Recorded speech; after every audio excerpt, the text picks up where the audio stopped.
Kita kat mana? Bukan Takik On. Takik On. Aceh Tengah bersama dengan grup Cik Nawang kita.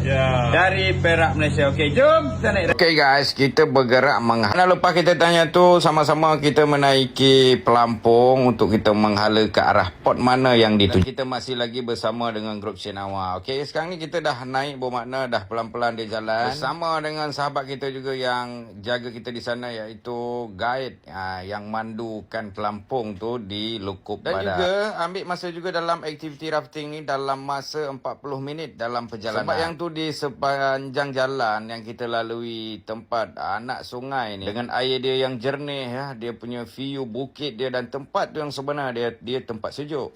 Suasana keindahan alam yang begitu ori bro. Kita masih lagi mendayung ya, dan yang kita lalui ada kebun bunga dekat sana dan nama dia Kalatemo ataupun Kalatemi, salah satu port chalet juga yang ada dekat sana yang dipenuhi dengan taman-taman bunga dia. Juga masih lagi juga mendayung pelampung tu pelan-pelan sampai kita menghala ke arah port yang kita sampai penghujung dia. Aktiviti rafting ni yang sebenar dia yang berada di Lukub Badak, Arung Jeram Lukub Badak, bermakna salah satu aktiviti yang menarik ya, dia punya air sungai dia yang begitu jernih ya, keadaan dia sejuk dan juga menyejukkan. Inilah awal-awal pagi kami menghala dekat sana bersama dengan grup peserta Cik daripada Perak, Malaysia. Dan juga kita dapat tengok suasana ya, air dia tu yang sangat jernih dan juga air dia pun laju ya. Dia punya air memang begitu cantik. Dan kita tak lupa juga nak ucapkan terima kasih semua untuk grup peserta Cik Nawang Koma daripada Perak, Malaysia dan juga Haji Hakimi. Dan untuk sahabat-sahabat semua, kalau misal kata nak datang tu boleh on dan juga boleh roger. Kami pun ada 3 pelampung ya.